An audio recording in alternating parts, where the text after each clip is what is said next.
Have you ever imagined a world, well, fill in the blank. SparkHub is about making dreams happen when life throws major curveballs at you. It's my hope that any time you listen to an episode, something will spark inside of you, and even if no one listens, but I leave some kind of legacy time capsule behind for my children that may even spark them to imagine their own great world after I'm gone, well, that's good enough for me. Below each episode are crucial show notes, and please support us by visiting thesparkhub.com. Now, let's begin. My name is Alan, and I have a heck of a story for you.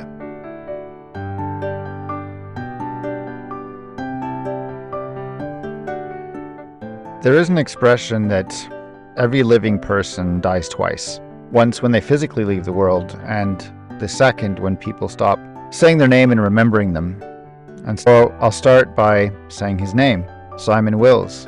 And not a day goes by that I don't think about Simon. And as you're about to find out, the same is true from points all over the world. Full disclosure, this episode of the podcast will be very emotional, but it is my hope that in listening to this grand story of comedy and tragedy, I hope you might find in the story a great spark named Simon, who lived a heck of a great life. And in the show notes below, you'll find a link to a page with a tribute video to Simon's life that I encourage you to watch if you enjoy what you're about to hear. And also, if you are in a really dark place yourself, this story, I hope, is inspirational, but also a cautionary tale, and I hope it drives you to seek love and help in the name of a great spirit we lost too soon.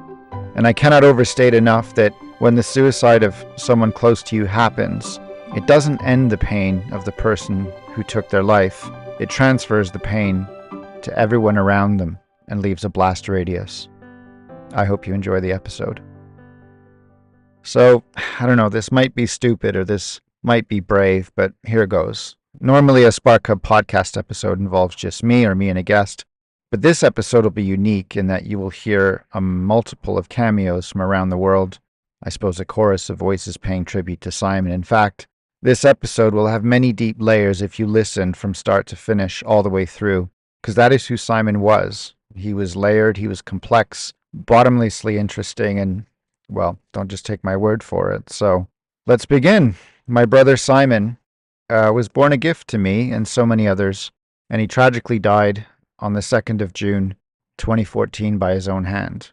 Now, the published date of this episode is no coincidence. It marks exactly 11 years since that shock event, and the image I used on the cover art has a much deeper meaning, which will be revealed later in the episode. So let's rewind to the beginning. My parents once told me, I'm told when I was 2 years old, that I asked to have a baby brother by the time I turned 3. Now, whether or not that's true or not, in fact, how much I was able to speak at that age, I'll never know, but that's where we begin this story. My birthday is January 7th, 1977, and by January 8th, 1980, Simon Edward Wills was born in Montreal. A few weeks later, we were on a plane to South Korea for an overseas assignment, followed by a world tour, which took a few years before we eventually came back to live in the Laurentian Mountains north of Montreal in what became known as the Wills Cottage, before we settled in the suburbs of the West Island of Montreal, where we mostly grew up. Now, to say Simon's superpower was being hyper-emotionally intelligent and empathetic and compassionate doesn't even begin to do him justice. And in fact, I don't even know if I can do him justice, but I'll try. I think if I were to try and have to describe Simon in a few words, the best description I've heard of Simon was from one of our friends named Lee Runn, who you'll hear more from in a moment. And he called Simon the universal adapter. I mean, you could take Simon into any situation. You could plug him in and he would transfer energy in ways, actually, I really haven't seen it since. All my life, Simon was like a supercharger, and he was always up for what we called missions, or I guess just adventures in all shapes and sizes. And it could be something as dumb as getting milk and bread from the store, or moving to the Rocky Mountains for work, or driving across the US, whatever it was, it didn't matter. In any proportion, Simon would always say yes, and he'd put his heart and his soul into everything he did, almost as if his life had to be lived in the moment all the time. And Simon was big on documenting all his missions. So I was usually the photographer in a time when we used film and we had to wait for photos to be developed or printed. But Simon would always compile photo albums over the years, and with notes And this is what is more is as soon as any friends were near us or near him and a photo album was in reach, the album would be broken out so Simon and his friends could relive moments and memories, and he would reenact exactly what happened in the photo. So he kind of took photo albums a bit like Shakespeare created plays, and he created physical live theater from his content, from the contents of the photo album and his memories. Now, today, photos are digital, but once upon a time, they were physical, and Simon would relish any moment to live or relive an adventure or mission that was captured in a print or a slide. Now, if Simon were near a barbecue and a photo album, or a bar and a photo album, well, then it just became a meal and a drink with theater. I guess a variety show like maybe nothing you'll ever experience now. Kind of like if food, wine, and song had to happen, and each and every time those ingredients were in play. And I suppose a core memory of Simon was laughter. Constant laughter, levity, light, luminosity, love. Sorry, all these L words. But anyway, he was always looking on the bright side of every situation. He could see the opportunity in every tragedy. And he was always ready with a story or a joke or a smile or a moment. And well, let's talk about friends, because it must be said that aside from our parents, Simon and I had no immediate family growing up, as our blood relatives were overseas in the UK and Denmark and elsewhere. And we saw them briefly once a year if we were lucky. But I suppose family isn't always blood related, and the universal adapter attracted so many deep friendships that frankly turned into family. So put it this way, the door in our house was never locked. Our home was like a train station. It was always open.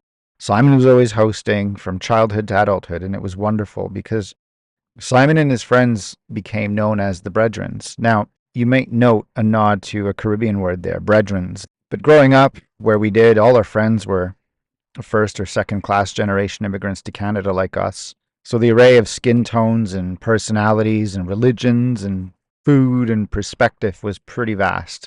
Doors were open, missions were always ready to be launched, and you can only imagine what it must have been like with so many cultures mixing. You know, we had the world on our doorstep, literally, and I guess Simon wanted to turn every page and capture every moment in a photo album if possible, with maybe a new drink that he mixed or that he learned, or with some new food.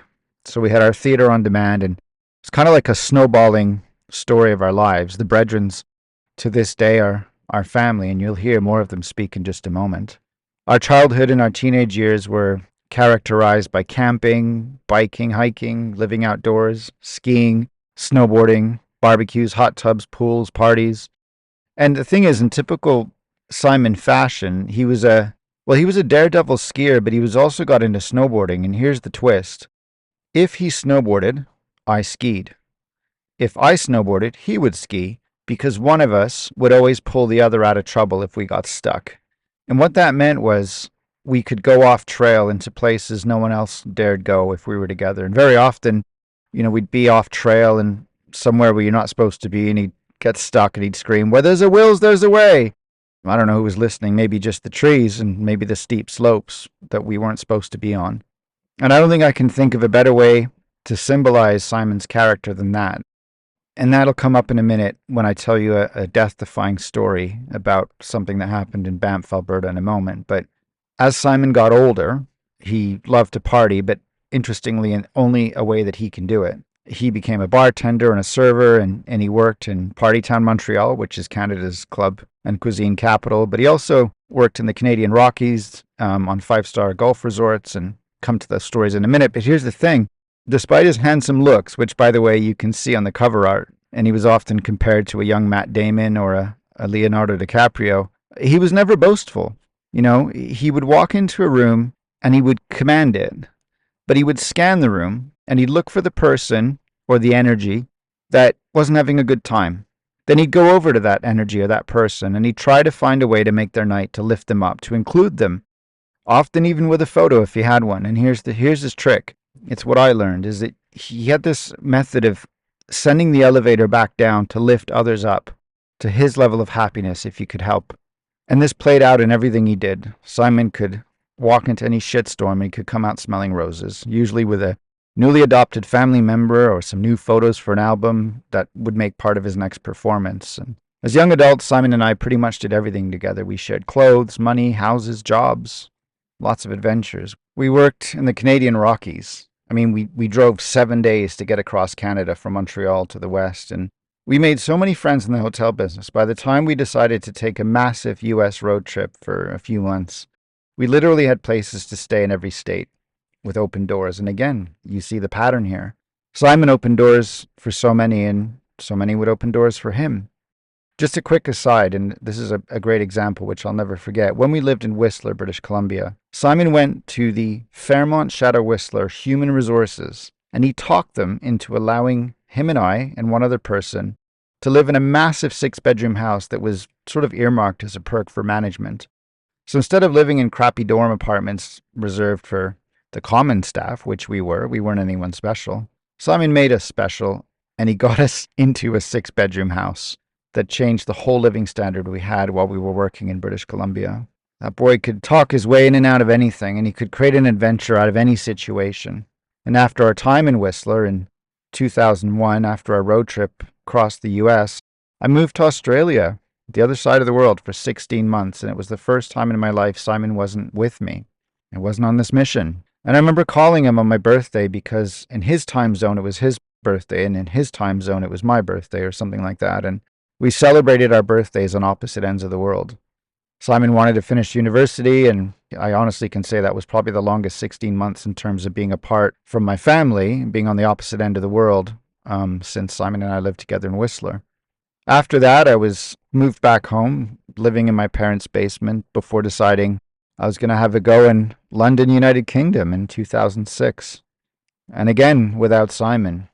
Then time just disappeared.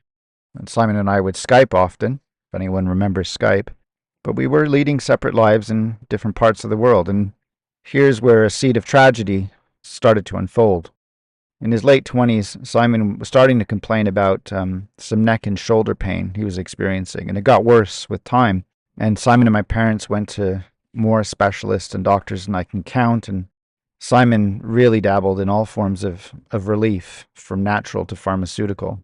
And because Simon and I were apart, and aside from the odd Skype conversation, he never really talked about his own problems. And he always seemed positive about any challenges when I would speak to him. And it's kind of what you expect from him. I mean, above all, he loved his job at Air Canada, where he worked on planes and courting and engineering, and he just loved going to work.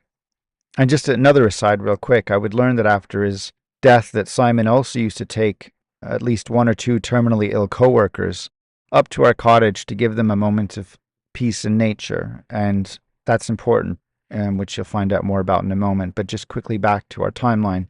I was living and surviving in London, creating a career, trying to figure out life of my own. And Simon was probably the main reason I was able to launch areyoumywife.com, because he could share his family benefits, which included cheap standby flights anywhere Air Canada flew. And it gave me one less excuse to accept Kyle McDonald's Prairie Campfire Dare to launch a global adventure to find my soulmate. And if you don't know the areyoumywife.com story, once you're done with this episode, head over to episode 26. As always, Simon was behind any mission or adventure, and he always had the same zeal. He was sharing his support and his love, and he was finding ways to egg me on, and I went around the world on wild dates looking for love. And by the time I was to get married, there was no doubt who the best man was going to be. But it was painful because at my wedding, Simon was concerned about flying to the UK, which was very unlike him, but his neck and his back pain were getting worse, and he was having trouble hiding how much pain that he was experiencing physically, and as well as a mental fog. Then my wife and I welcomed our first son in 2012, and I couldn't wait for him to meet the coolest uncle you could ever ask for. But that never got to happen. When you start your own family, you kind of disappear from society for a while, and they say that everyone remembers exactly where they were and what they were doing when JFK was shot or when 9/11 happened. And the same goes for receiving the news. I was home in our first mortgage marital home outside of London and watching an episode of The Big Bang Theory with my wife and my must have been 20-month-old son. And it was June 3rd, 2014. And the phone number was from North America with a 450 area code. And I didn't know the caller, but I answered anyway because I recognized the region. And it was a young female constable from the Sûreté du Québec, which is Quebec's police force. And she was calling from the Saints River police station, which is responsible for the territory near our family cottage, and my parents were with her, absolutely distraught. Simon had been missing for nearly 2 days. His car was at the cottage, but there was no sign of him, and the police were searching the hilly and forested terrain for him. Now, our family cottage was the site of so many adventures and gatherings and so many different seasons, from Thanksgiving to Easter to Christmas, birthdays, barbecues, you name it. I don't need to say any more on that, but it was also a refuge for Simon and his friends to get away to. So the fact that police were looking around there was eerie because it was such a place of life. And I felt horrible on that call, but part of me just thought Simon needed a break and maybe he was just laying low. Now, I want to insert a story here about Banff, which I alluded to earlier before we move forward. In 1998, Simon and I were living and working at the Banff Springs Resort and Hotel, Fairmont, in the Canadian Rockies of Alberta. And one day, we decided to hike a trail to the top of a mountain opposite the hotel that was well known for its glorious view from the summit. And somehow we took a wrong turn, and then the path got steeper, and eventually we found ourselves climbing a vertical surface before eventually realizing we were not only way off the beaten path, but we really couldn't climb back down. So we kept climbing up in the hopes that it would get better, but it got worse, and the climb got more treacherous. Now, Simon and I realized we needed rescue, and we could see the hotel from where we were, but no one could see us. We were shouting and waving, and, well, we were like little ants on an elephant. And no one could see us or hear us, and we had no way to get help. We had no flares or anything. We didn't anticipate being in that situation, and we were tired, and we were demoralized and low on water, and we knew darkness would come and coldness would come, and certainly the mountain face would get cold with us on it. It was hard, but then Simon looked at me and he simply said, "Where there is a wills, there is a way, and there's two of us." And that was just like the ski snowboard dynamic we had. And so we got rid of some items from our backpack to lose a bit of weight, and then I would climb and Simon would climb over me, then I would climb over him and he would climb over me. And somehow we managed to leapfrog our way to a flat path, and we found our way to the top of the mountain, alive and relieved. When we got back down, and we took the path this time, and we told others, they thought we were lying. We were told in no uncertain terms that we had cheated death, because that route is actually reserved for pro climbers who have gear. And as I reflect on it now, and had we known that at the time, we probably would have been even more demoralized, and somehow through ignorance, we'd powered through and cheated death. And you don't forget something like that. And one of the items I did keep was my camera, and the photo you see on the cover of this episode is Simon celebrating it that we made it to the summit alive. And in the show notes below, there's a link to another photo of Simon and I on top of the mountain. And we asked someone to take a photo of us so we'd never forget what we could do together. So back to the moment in 2014 when I got a follow-up phone call from the police, hoping that it was just a case of Simon taking some time out. Well, you can imagine what must have been going through my head and my parents' heads when I heard the words that I once had to study to become a police officer myself. Monsieur, je regrette profondément de vous informer. In English, sir, I profoundly regret that I must inform you. I'm gonna stop here for a moment and let others speak. And there's more after you hear this montage. I asked everyone 5 simple questions. What's your name? Where do you live? How did you know Simon? What was your most memorable moment with Simon? And what would you say to him if you could see him again? Hi, everyone. My name is Ashish Patel, and I grew up with Simon. I actually still live down the street from Mr. and Mrs. Wills, and I pass by the house 5 times a day and think about Simon every day. I've known him since high school with all our friends. There isn't a day that goes by that I don't think of Simon. But the one thing that always stood apart for me was his adventurism. Mainly the trip that him and Alan took to Banff, where they worked all summer at the resorts. And just for him to be able to do that when he was young was amazing. Another one was his school when he had gone to Bishop's, and we all drove down for an evening, and how he just showed us around. He was always the star, and he was just loved by everyone. There's many memories that I can go on, but this is one that I thought that really made Simon stand apart from everyone. Simon, if you are listening, I love you, brother. We miss you. Until the next time, take care. Hi, everyone. My name is Paris, and I live in Montreal. So, how did I know Simon? Well, Simon was like a brother to me. We grew up together in a small town called Morin Heights, just north of Montreal. And up there, we shared so many amazing experiences together throughout the years as kids and as young adults. So, there was just countless memories. I got like binders full of pictures of all the great times we had together. So, I have so many fond memories of Simon, but I'll share one that came first to mind. And I think it's a good example and testament of Simon's character. Simon was so kind hearted and gentle. He was like that his whole life. So when we lived together and worked in Whistler, British Columbia, along with Alan, Simon noticed that a neighbor's dog, several houses down the street, kind of wasn't getting very much attention. And it seemed sad to him. So the dog was always kept alone outside. So most people, I think, didn't even notice and would just ignore the issue, but not Simon. One day he randomly went over to this house and met with the people that lived there and asked them if he could take this dog from time to time, this random dog.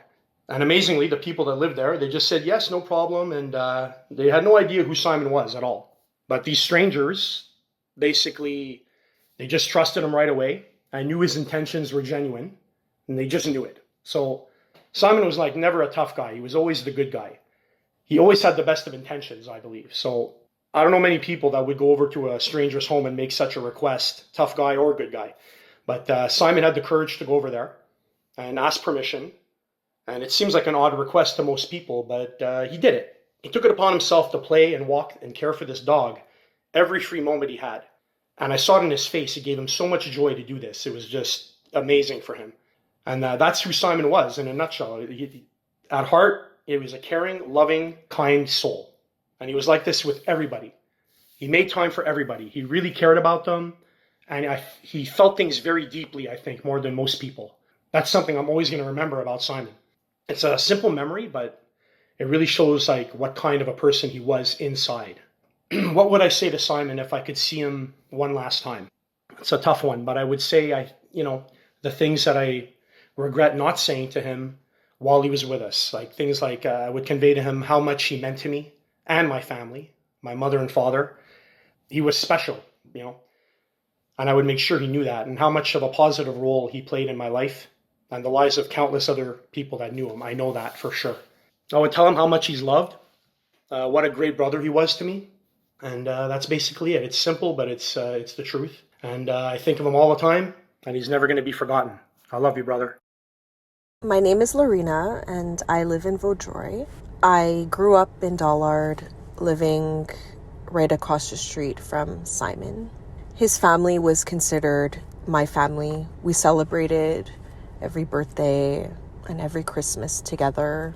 Simon was like a brother to me. We had a big age gap, but eventually I caught up and we started doing a lot of fun things together, hanging out, partying, living our best life.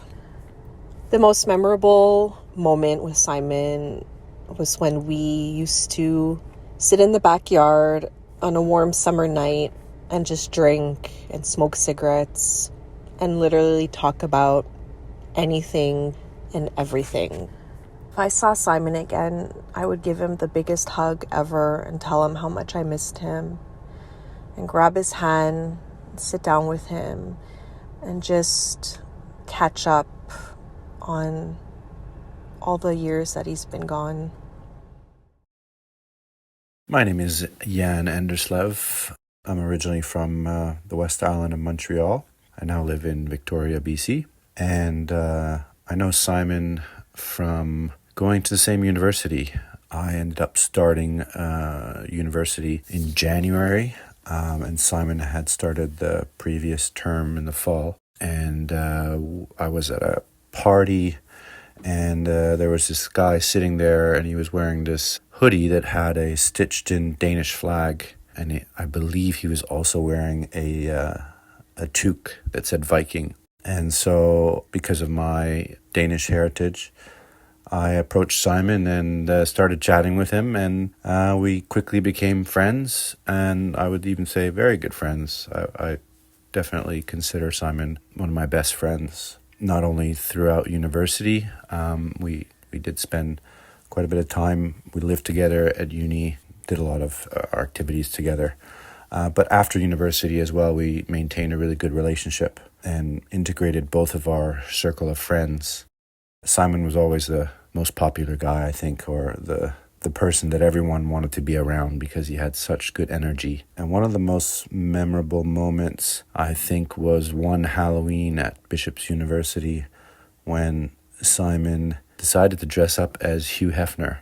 Simon, I don't think he ever wanted to be an actor, but he definitely was able to impersonate Hugh Hefner, or at least it was a version of Simon and Hugh Hefner put together, and he just loved it. I mean, he was a ladies' man, but a very respectful ladies' man. He just loved characters. He did love movies. So I don't know, I guess he liked to take on a role. Yeah, if I could tell something to Simon, well, I do speak to him from time to time.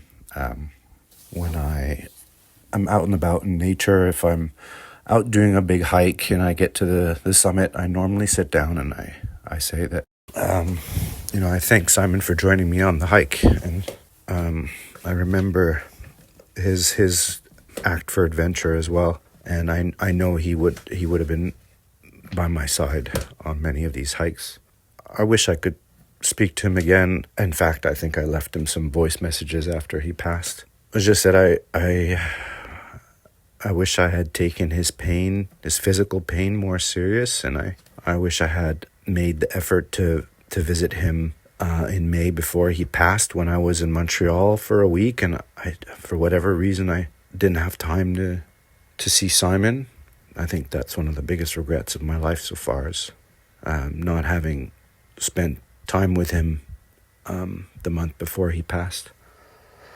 And I don't know if it would have changed anything, if I would have been able to see that he was in that much more pain, but I had moved away in the years prior to that and had not been able to see Simon as much as I normally would have when I was living back in Montreal. So, it was hard for me to see his decline, but I dearly miss him, and he'll always be in my thoughts.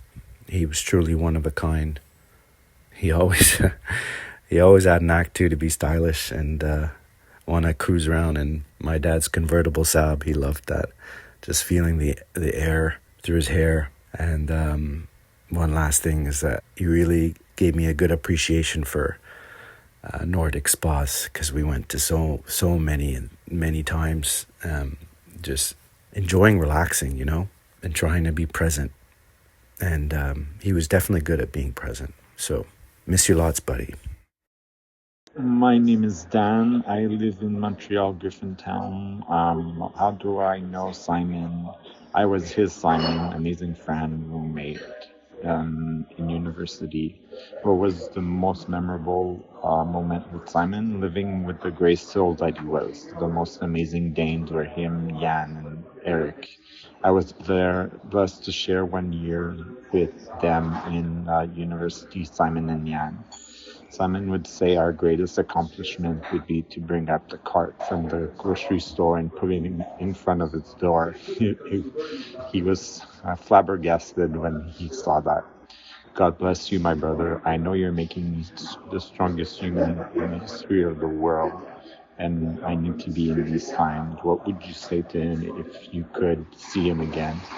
I think I would say that he was an angel and that brought peace and peace of mind, calmness, honesty in our group of friends. His good looks were always a killer. Many of our girlfriends found him the most good-looking day ever. I think, Simon, you were blessed to have been such popular with the right people because you inspire confidence. You are such a gentleman and you treat everyone with such respect. I love you, my fair. Um, Thank you for having stood by me all these years. And like I said, I am the strongest man in the history of the world because you inspired me to be the strongest man in the history of the world. Thanks, Simon. Hi, Alan. It is very thoughtful of Dan to think of me to be part of your special podcast. My name is Isabel, and I live in Notre Dame de l'Étero. I met Simon through Dan. Simon and I clicked because I was mostly French when I was younger, and Simon wanted to learn French. He was always nice with me, including me in the crew. I took part of all the bus parties and also a few good parties at Bishop's. I am a few years younger of Dan, Jan, and Simon, but that never felt important with them. I would say best friend in the 20s, so that's how I connected with Simon. I do have a lot of great memories with Simon, but I would say my favorite memories are all about conversation, traveling, our life projects, and just life in general. Simon, as I said earlier, was very intentionate towards others, making sure we all felt comfortable and having fun. While thinking and writing this message, I'm just smiling because he was a very authentic guy in our early 20s, and it wasn't often to meet someone as precious as him. He is always in my prayers. Leaving way too early, it really made an absence in the group when we all gathered, and I lost a friend. Having a chance to see him, I would just give him a big hug, telling him he is still loved and thought of very often. Je lui dirais, Simon, continue de briller, d'être accueillant envers les gens. Ta tendresse et ton côté humaniste fait en sorte que tu es un ange à mes yeux. Love you, Simon. I can't believe you're doing this to me. So, my name is Liran, and I live in Gibraltar. And I met Simon during the ice storm of '98 at the YMCA Centre while we were seeking refuge from being without water, without electricity during the Great Ice Storm. And he was looking at the job section, and I was reading a book about demographics and the economy, and we were sitting at the same table, just passing time. He was circling some ads, and then he put down the paper, and I said to him, "You've quit already?" And he laughed, and then we started talking. I think I might have been about 21, 22, 21 still, and I think he was around 18. For some reason, he had the maturity of someone way older. I actually thought he was way older than me. I didn't think he was just an 18-year-old, or just, I think he was turning 18 just a couple of days later. And we formed an instant bond. We became really good friends. We turned that experience into a gemstone in the pages of my memory. It was a lot of fun. Stayed in touch, and every year when I'd go back to Canada to visit my family, my dad and my brothers, we would spend a lot of time together, cross-country skiing, partying as kids do, hanging out, walking, just having fun, just living life. It was a lot of fun. He was an incredibly important person to me, very, very good friend. I think Simon had some incredible qualities. He was so patient and generous. I remember his birthday the year later, and I was in Canada for 3 months that time, so we had a lot of quality time. And on the day of his birthday, he made some plans, and I was lucky enough to be included. And the plans were supposed to kick off at around 9. He was so busy with his little pager. He had a pager back then, filtering in messages from people that needed a lift from somewhere to somewhere. That by the time we were done giving lifts to everyone, it was like past midnight. It was like close to 1. And I thought, I've never seen someone like this on their birthday, busy giving and serving and helping and cheering up. And that was Simon. Or he had this thing where when he'd look through a photo album or through a stack of photos, he would run through them only to then start at the beginning immediately with no break. Possibly once or twice after the first viewing, he would sit there and take in every photo that you'd show him and study it and give it the time and attention. As my dad described him, he had an incredibly open mind, a massive heart, and it was simply fun to be around. We were at a dreamer stage of life, and we got to dream a lot together and think of futures and the world and what it's going to be like to live in this way or that way. And it was amazing. I think for me, one of my most memorable and favorite moments with Simon, we used to often catch up really late. So the day would go by and we'd go either for a really long walk, or sometimes we would pack up the cross-country skis, head to Mount Royal at about 11, 12 at night, literally midnight, and ski around the mountain. It was so much fun. It just felt so free and incredible, and it was amazing. It was so amazing. And there never seemed to be a time limit or a stopwatch or an exhaustion point. We could just do so much fun stuff. It was so cool to have someone who was always up to do anything, always down for fun, always interested in the minutiae and the detail of your life, and wove himself in. I think he always loved to weave himself into everybody's broader context. My dad adored Simon. My brothers loved Simon. Everybody loved Simon. How could you not love Simon? And I also remember another time on, I think it was Christmas Day, he spent the day with us, again on Mount Royal, tobogganing, and my youngest brother, Guy, was tobogganing with Simon, and my middle brother and I were a bit freer, but it was incredible. What would I say to him if I could see him again? I guess just that I'm glad to have him back. Yeah, super glad to have him back, and please stay. My name is Clinton Ellis. I met Simon in the summer of 1993 through Marvin Patrick at Coolbrook Basketball Court in DDO. My most memorable moment with Simon, I would have to say, is fall 2006. I talk a lot about moving and working in Florida and didn't take much action until the day he told me. He said, "You talk about going there a lot, working there a lot, but you haven't taken any action towards making your way there. Why don't you just do it?" And it hit me right there and then. And I always admired Simon from getting out there and seeing the world, traveled to different places, lived in different places, worked in different places. And in my heart, definitely wanted to do similar types of things. Anyway, after that conversation with him, 3 months later, I was on my way to live and work in Florida, January 2007. And since then, I've seen over 40 countries in my lifetime, which was only the US actually in 2007 and 8. But as of 2009, I started going international and seen many places. My 8-year-old daughter has been to 8 different countries. My 6-year-old son has been to 4.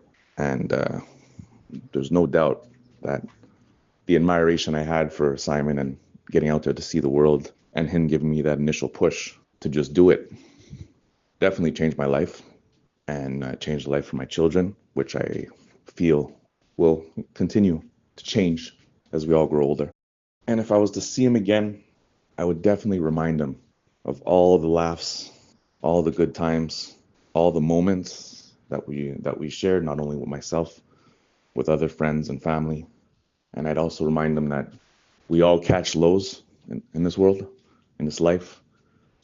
And just because we're at a low today, it definitely doesn't mean that there's no more good moments, good times, and good laughs around the corner with the good people that we keep close. My name's Leah Valente. I live in Montreal, Quebec. And I know Simon, I've known him my whole life. He was like a brother to me. My most memorable moment with Simon was, I have to say, we would, one specific time, but it happened multiple times, where we would just go on the waterbed, and I love waterbeds. I wanted one myself, and I was so jealous because he had one. So anytime I went over, I wanted to go on it, and we would just look at pictures and just talk for hours. And yeah, what would I say if I could see him again? So many things. I would firstly say that he's amazing, and I would convey it in every which way, in my tone and my eyes and my body language, which he is. And I just wish he saw what I saw. And I would also tell him that I miss him so much. And yeah, I wish I could give him a hug. My name is Lenny Valente. I live in Ile-Bizarre, Montreal, Quebec, Canada. I knew Simon because we were neighbors, best friends. We lived across the street from each other. Most memorable moments with Simon would be going to John Scotty to see the exotic cars, the Porsche specifically, and the time when we cracked open a rock up north and we had found what we thought to be gold, which turned out to be pyrite. But it was one of the most exciting moments of our lives. What I would say to Simon? Come, let's take a cruise over to the tennis court. Hit some balls. My name is Marvin Patrick. I met Simon the school year 83, Spring Garden Elementary School, kindergarten. I remember Simon being a shy, timid kid growing up. And I remember somebody took his toy and he was upset and he was crying. And after I went to that individual, I got his toy back. I gave it to Simon and we became instant friends. In terms of a favorite moment for Simon, there's too many of them. But to sum it up in short, I'd say the summer of '93, we're going up north. Me, Simon, Alan, and his mom and dad. And I believe the dad took a picture of us in the back seat. And after I was all sleeping on Simon's shoulder. And people were like, oh, you're sleeping on Simon's shoulder. And people didn't understand is a lot of the times, too, going up north, Simon would also sleep on my shoulder. No big deal, because when, people would say, you have a shoulder to cry, and I guess in our case, it was a shoulder to sleep on. But it also illustrated the bond that we built over the years, and there's a high level of trust.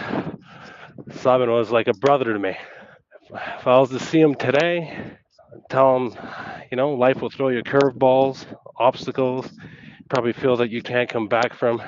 I guess it really all depends on your current emotional and mental state. I emphasize on current because it's subjective to change from day to day. You could go from someone who's, barely making ends meet, people win the lotto, people have illnesses that you probably, there's no cure for. Years later, there's a cure for them. So things could always change. But in Simon's case, if I had to talk about the highs and the lows, he had consecutive lows one after another. So if I did see him today, I'd have to tell him that I don't necessarily agree with him, but I understand. Hey, my name is Dennis Chelik, and I currently live in Turkey. We used to live in Montreal, of course, while the West Island, with all the homies and Simon included. Rambling.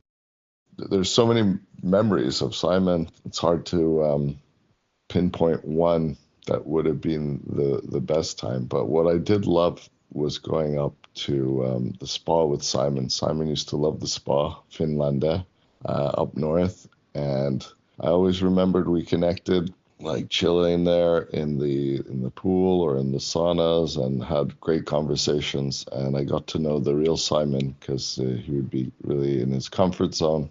And we always connected with deep conversations, enjoyed each other's company, bouncing ideas off of each other.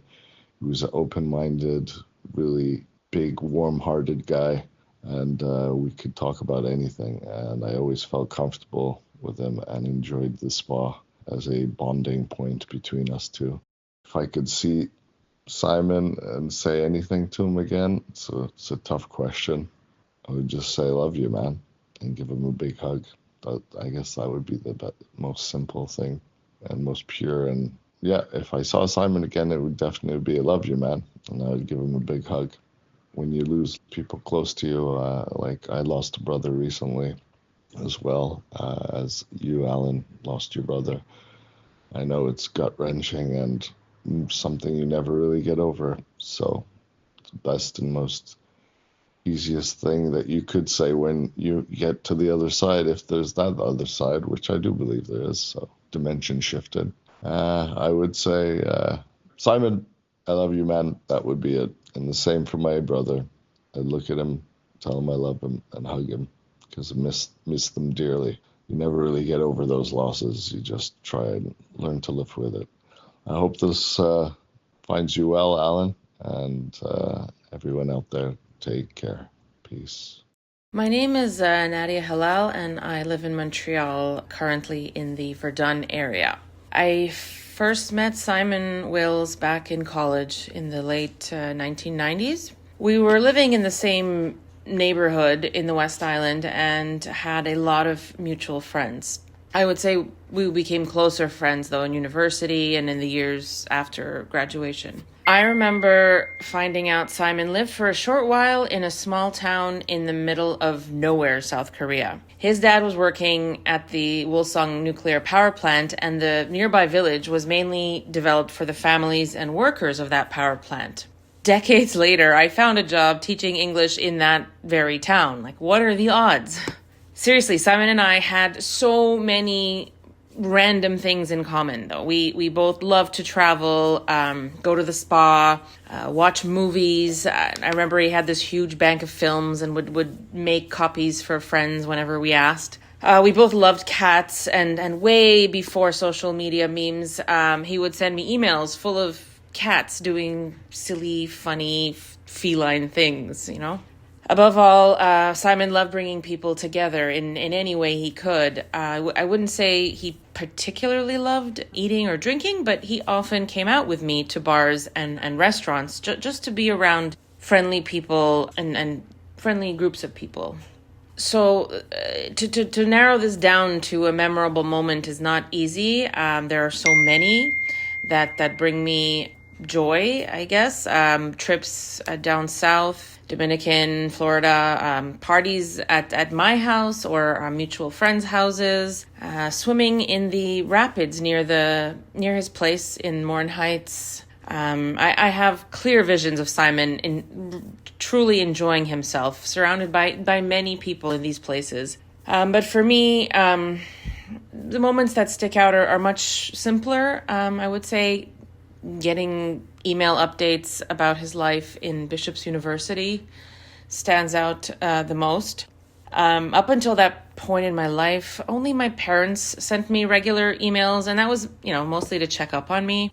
Simon's emails were different. I remember reading them and feeling so special that he took the time to personally write to me. These weren't mass emails or pictures of some parties. They were anecdotes about his life away from his close friends and family. Sometimes they were about plans he was making for Christmas or that summer coming. I wish I had saved them, but I was using a different email address back then, and they are lost in the abyss of cyberspace. I was living in London, England, when I heard of Simon's passing. It was, of course, a major shock, and for a long time I felt sad that we hadn't been in regular contact for a while. I was busy teaching high school, and he was, as I would later discover, struggling with the idea of not working, reeling with the after effects of his divorce, and dealing with debilitating back pain. I obviously did not realize the extent of his troubles, otherwise I would have reached out and begged him to move to the UK. Simon was half British and had roots in the United Kingdom. I mean, his brother was already living there and had started a family. For the first few months after he died, that's what I wished I could have told him, that he would be loved no matter where he was. And maybe starting fresh in a new country would have somehow saved him. I don't know if that's selfish of me for wanting him close by, but I truly believe he would have loved living in England. And I imagine we would have taken a lot of fun trips together. All I can hope now is that he's on a different kind of adventure and that he's at peace. Hi everyone, my name is Harry Shinrokian. I live in Montreal. I know Simon from high school days. We met in Lindsay Place High School, and we hit it off right away. His smile, his way of life, his positive outlook. He was just a very sweet individual, and I truly do miss him. Most memorable moment with Simon, well, it was every time I saw him was memorable. That smile that he had was none other. He touched quite deeply nature and all the people around him. He had a special way about him. And one memorable moment, we had plenty as we lived with each other. We spent a lot of time with each other. We traveled the world. He had a buddy pass he had given me, which allowed me to, discover different parts of the world. Thanks to him, I learned about the spa. The first time he mentioned, hey Harry, why don't we go to Balls Deep? was a spa Baltic. We nicknamed it Balls Deep, so that was funny. I just enjoyed every moment with him at his chalet days up in the mountains. We would spend endless hours just chilling around the fire, talking and laughing, and just very, very deeply missed. I will miss him very much. One time we were supposed to go on his travel on his buddy pass and end up going to Toronto only on standby because we missed the announcer announcing our names because he was always polite, so he didn't want to be in the same seat as, say, a paid guest, whereas I was like, Simon, let's just go sit there, it'll be fine, don't worry. And he would just say, no, let's stay far until everyone gets into the airplane, then it'll be our turn, and then we'll go. But while we were waiting across the aisle, we did not hear our name being called, so we missed our flight. So we ended up going to Toronto, passing customs twice, only to make the same mistake twice, and we ended up coming back to Montreal where we started, and we had told everybody that we were gone for a week. And we jumped into my Mustang. Back in the day, it was a convertible, and we took off for a full week of up north without anyone knowing. Everyone thought we were gone to Europe or somewhere exotic, but we ended up going to Tremblant, Saint-Sauveur, chalet, which we loved very much there, and just enjoyed the great nature. He was also known as the Nature Boy, so this was a blessing in disguise because he really, really showed me things that I would have not normally done at a 24-year-old. But anyway, he is deeply missed, and I think of him almost every day. So may he rest in peace, and we shall see each other one day. My name is Mohammed Okar Hussain. I live in the National Capital Region of Canada, the city of Gatineau. I know Simon since grade 5 in elementary school. The most memorable moment of Simon was probably, there were too many, but my most memorable moments were when he took us to the his chalet, and we took pictures. All our boys went to the waterfalls and we took pictures. We went to the lakes and we lied down on the rocks and we saw the shooting stars. I remember playing Monopoly with him up north and making jokes. And I remember the barbecues. I remember the heated debates. I remember his laugh. I remember the game. Every time we used to go for biking, playing sports, he was very, very athletic and very, very hyper. To the point where I even called him Sigmund Roids because it looked like he was on steroids. So, too many memories, very good ones. What I would say to him, if I could see him again, I would say, Simon, I love you, man. I wish you called me and I would, reached out to me for help. I would have been there for you. I would have loved to help you. I would have loved to assist you. And I would have loved, even today, to, sit down and talk about religion, conspiracy theories, and things, worldly events like we used to debate about on every daily basis, because his locker was right next to mine in Lindsay Place High School. For several years, we were right next to each other, and I enjoyed his company in and outside of school, and I will cherish all the memories that I had of his, and with him and me and all the boys. And I would love to say that I miss you, and I wish you all the best. Now, let's debate. So my name is Akash Purohit. I live in Montreal. I met Simon, I think we were probably about 13 or 14. We were in high school. At that time, we did a ton of things together, man. It was all of us, all the boys. It was me, Clint, Tasso, Simon, Wakar, Ashish, Harry, Dennis. Marvin, too, was there many times. We did all kinds of things together. Camping, up north, cottage, biking, basketball behind your house, YMCA, everything. Whole summer, all year round. You want a particular memory of Simon? I have one particular memory. It's imprinted in my brain, man. Me, Clint, and Simon, we went to Costa Rica. I forgot the year, maybe 2014 or something. I don't remember. So we were there for like 2-3 weeks. Costa Rica is very hot at this time of year. It's like summertime. It's like 35-40 degrees. And so the first day we get there, I wake up in the morning and Simon is gone. This is like I think he left at like 6 o'clock in the morning. Anybody that knows Simon, he would wake up crazy early. Like he would wake up at like 5, 6 sometimes. So anyways, I wake up in the morning, he's gone. I'm not looking at Clint. I'm wondering, where did Simon go? And we figured the whole day he didn't come back. He was gone the entire day. So we figured that he was just, sightseeing or doing whatever. So then he comes back at 6 o'clock. By this time, obviously the day's done. He opens the door and I look at him. And the only impression I have of him, this guy looks like a lobster. Anybody that knows Simon, he was a fair-skinned, blonde hair. And the first look I took a look at him, this guy was pulsating red, man. From the sun. He was out in the sun all day.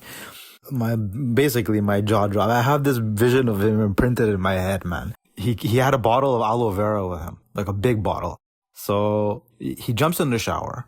And we're staying at a hotel or something. So everybody gets like a one towel each. So he jumps in the shower, comes out. I look in the bathroom. He gets out of the bathroom. I look in the bathroom. There's like a bucket of water on the floor. Simon is anybody that knows him, he's a very messy guy. He's famous for that. So there's water everywhere. And all of the towels that are used, they're all over the floor. So I start swearing at him. And by the way, I love Simon. But in any case, I think Clint too was probably swearing at him. He jumps out of the shower, jumps onto the bed. This guy's still fully red. He's lying down on the bed and he starts massaging his whole body with the full bottle of aloe vera. It was a hell of a scene. Obviously, you had to be there to see it. And this is a picture of Simon that I will definitely take to my grave, man, because it's a lifetime memory, man. And I hope everybody else can maybe share that memory with me. Last thing, you wanted to know what I would say to him? Nothing, man. All you can say to somebody is, appreciate the things you have in life. Cherish the memories you have. And that's all, man. At the time I record this, I keep reading about an epidemic of men aged 30 to 45 taking their own lives. And if the stats are to be believed, a lot of it happened after the COVID pandemic as well. And if they leave a note, from what I read, statistically, the most used words in a note are about feeling useless and worthless. Now, Simon was a vault, and he never talked about his own problems, clearly bottling them up. And as you've learned, he would give everyone else 9 lives. And I feel he'd lived dozens of lives in his 34 years on Earth, but he didn't give himself a voice towards the end.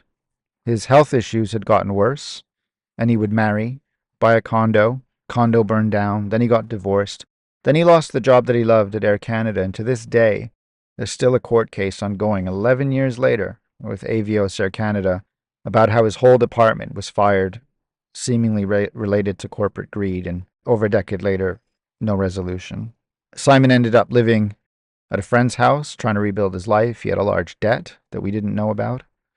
And I would learn later that 6 months before the event, Simon had an MRI, a scan, and a doctor finally told him what his condition was, and it was called fibromyalgia, a rapid degradation of the spine, and it had manifested in the worst possible place in his neck. I learned also that Simon had a duffel bag of pharmaceutical pills that he mixed in an attempt to restore his health, and just before 2014 rang in, Simon wrote a note. 6 months before following through. Shortly after that tragic event, I was back in Montreal and I drove Simon's car from the cottage back down, and I stopped at a convenience store just down the road from our house. And the clerk asked if I was Simon's brother. And now remember, Simon knew everyone and everyone knew him. So I was kind of like, oh yeah, it makes sense. Simon knows this guy. And the clerk told me that Simon used to buy bread and milk quite often. And then 3 months before the moment where I pulled into the shop, he flipped to buying alcohol, cigarettes, and lottery tickets, which was, I guess, a massive noticeable pattern change and a signal that we all missed. Shortly after, with 3 other friends, we had to visit Simon lying in state in a coffin. We paid our final respects before he was cremated, and his ashes were transported back to the cottage. So when I title this episode Legacy and Blast Radius, I mean it. In my darkest moments, I still channel his memory. I channel his voice, his spirit, his missions. I remember him saying, where there's a will, there's a way. I just wish he would have said it again at the time that mattered most. And I'm going to post Simon's final note and toxicology report on the page that you can link to in the show notes below. And I debated whether or not I should do this, or if it was stupid or brave, or whether or not I should make any of this story public. But my instinct told me that in doing so, he and I might be able to help. And I just want anyone who's listening to know that whatever happens around you, think about what happens to everyone else if you do the unthinkable. And I want Simon's choice to be a cautionary tale to anyone. Get help, find love, don't give up. And if you're listening and you know anyone who's in a dark place, or you see pattern changes, don't ignore them. Show them a photo, tell them a story. Act out a scene from the photo. You have no idea how that might prevent a tragedy that would have massive, massive domino effect. So I might as well end by answering my 5 questions. My name is Alan Wills. I live in Essex, UK. I knew Simon because he was a gift on my 3rd birthday. My most memorable moment? Well, it's probably too many to say, but for now I'll say surviving the mountain in Banff and still smiling at the end of it. And the final, hardest question is, what would I say if I could see him again? I'd say don't do it, Simon. I'd say the world needs more spirits like yours now more than ever. And, there's wills, there's a way. We got through worse. But you're not here anymore, so the rest of us are just going to have to carry on and carry the torch in your absence and try to make sure your name isn't forgotten. Thank you for listening. To support SparkHub, please have a look at the show notes below this episode, or visit thesparkhub.com to sign up for our newsletter, which offers exclusive inside scoops. Just quickly, the music you're hearing is composed by Shi Haoyan Shi, and the audio engineering is done by Emily Chung. My name is Alan, and I hope that you dream big and something sparked in you today.